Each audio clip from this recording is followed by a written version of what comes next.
UP में क्या होने वाला है, इस पर सियासत से लेकर लखनऊ से लेकर दिल्ली तक हलचल बढ़ी है। दिल्ली में केशव प्रसाद मौर्य किससे मिल रहे हैं, इसके उलट लखनऊ में क्या क्या हो रहा है, इन्हीं तमाम सियासी हलचलों के बीच सीएम योगी आदित्यनाथ ने राजभवन में राज्यपाल से मुलाकात भी की, तो दिल्ली में पीएम मोदी से अमित शाह और भूपेंद्र सिंह चौधरी ने बैठक की।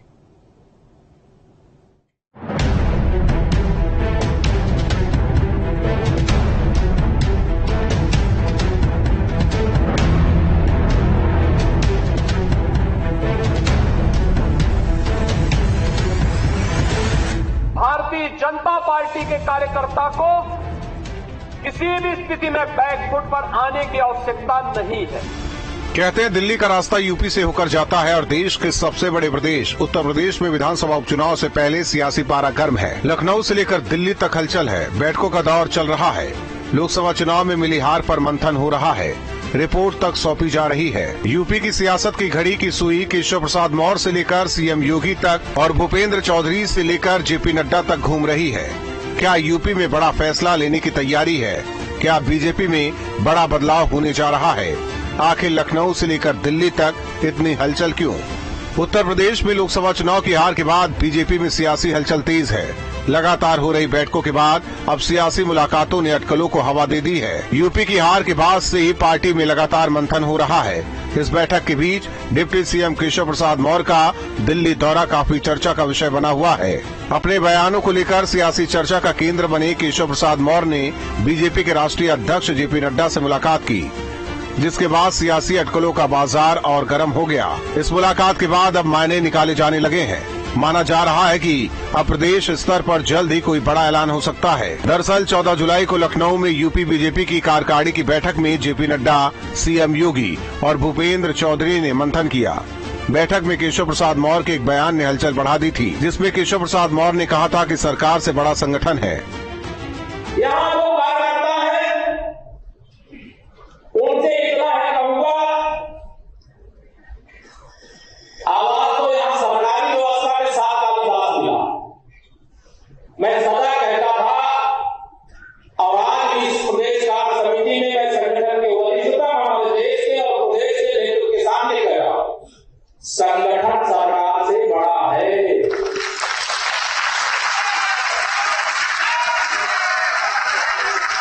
संगठन से बड़ा कोई नहीं होता है। संगठन सरकार से बड़ा है, बड़ा था, बड़ा रहेगा।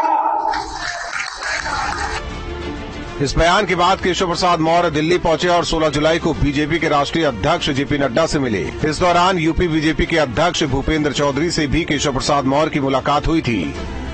इस मुलाकात के दौरान जेपी नड्डा ने भूपेंद्र चौधरी को मनमुटाव दूर करने की हिदायत दी और राष्ट्रीय और प्रदेश और संगठन में भी बदलाव की खबरें आने लगी। इसके बाद केशव प्रसाद मौर्य ने बुधवार की सुबह 11 बजे सोशल मीडिया एक्स पर लिखा कि संगठन सरकार से बड़ा है, कार्यकर्ताओं का दर्द मेरा दर्द है, संगठन से बड़ा कोई नहीं, कार्यकर्ता ही गौरव है। इस बीच दिल्ली में पीएम मोदी से भूपेंद्र चौधरी मिलने पहुंचे और दोनों के बीच तकरीबन 1 घंटे तक बातचीत हुई।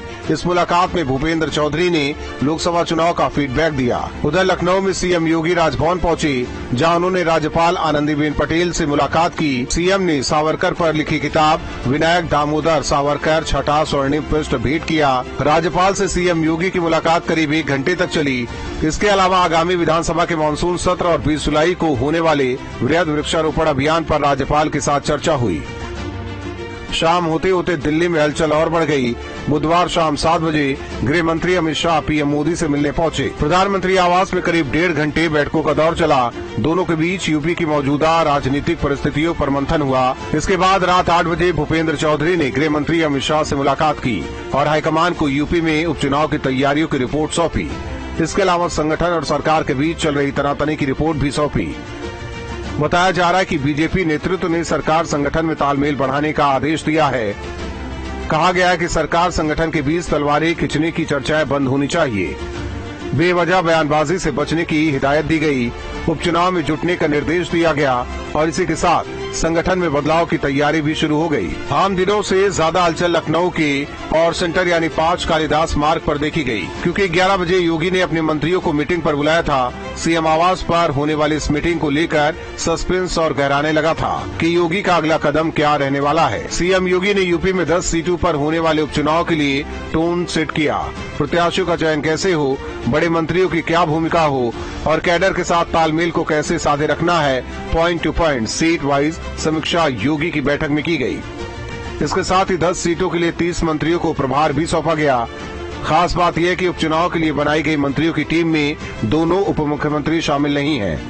5 कालिदास आवास पर आज जो बैठक रही है उसे उपचुनाव से जोड़ के देखा जा रहा है, लेकिन जिस माहौल में ये बैठक हुई है उसको लेकर के बड़े सवाल खड़े हो रहे हैं कि एक तरफ वो डिप्टी सीएम केशव प्रसाद मौर्य जो कहते हैं कि सरकार से बड़ा है संगठन, वो दिल्ली में है और इस बात को कहते हैं कि सरकार से बड़ा संगठन था, है और रहेगा। और ऐसे माहौल में यहाँ पर उपचुनाव की तैयारियों को लेकर योगी सरकार मंत्रिमंडल के उन साथियों को जिनको उपचुनाव की जिम्मेदारियां दी गई है उनसे बैठक कर रहे हैं।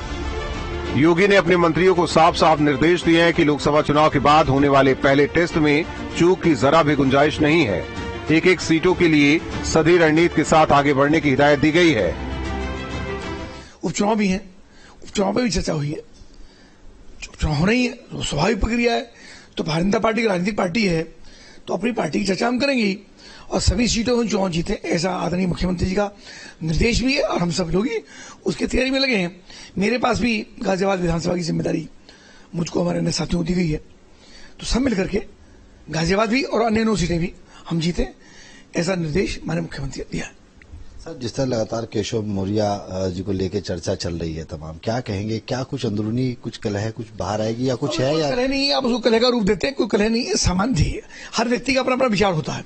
वहां 10 लोगों ने अपने विचार रखे, उसमें आदरणीय केशव मौर्य जी ने विचार रखा, तो सबको अपनी बात कहने का अधिकार है। अब उसको लेकर के अलग अलग प्रकार की टिप्पणियां, अलग अलग विषय मुझे औचित्य नहीं है। केशव जी उप मुख्यमंत्री हैं, जिम्मेदार व्यक्ति हैं, तो मुझे लगता है उस पर कोई अनावश्यक चर्चा नहीं होनी चाहिए। इन तमाम राजनीतिक घटनाक्रम के बीच जेपी नड्डा से केशव प्रसाद मौर्य की मुलाकात ने सियासी अटकलों को हवा दे दी है। माना जा रहा है कि यूपी बीजेपी में एक बार फिर से जल्द बदलाव हो सकता है। हालांकि संगठन स्तर पर क्या क्या बदलाव होंगे ये अभी तक तय नहीं हो पाया है। साल 1969 में जन्मे केशव प्रसाद मौर्य ने हिंदी साहित्य सम्मेलन इलाहाबाद से हिंदी साहित्य की पढ़ाई की है। केशव प्रसाद मौर्य 2014 से 2017 तक लोकसभा के सांसद रहे। बीजेपी के भीतर केशव मौर्य क्षेत्रीय समन्वयक पिछड़ा वर्ग प्रकोष्ठ और किसान मोर्चा के अध्यक्ष भी रहे। 2017 की यूपी विधानसभा चुनाव से कुछ महीने पहले उन्हें उत्तर प्रदेश बीजेपी अध्यक्ष बनाया गया। तब केशव प्रसाद मौर्य फूलपुर से लोकसभा सांसद भी थे।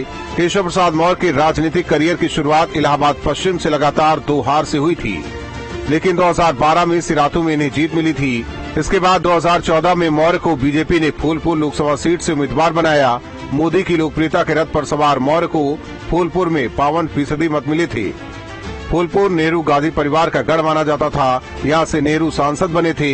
ये पहली बार था जब बीजेपी को यहां जीत मिली थी। Team news state.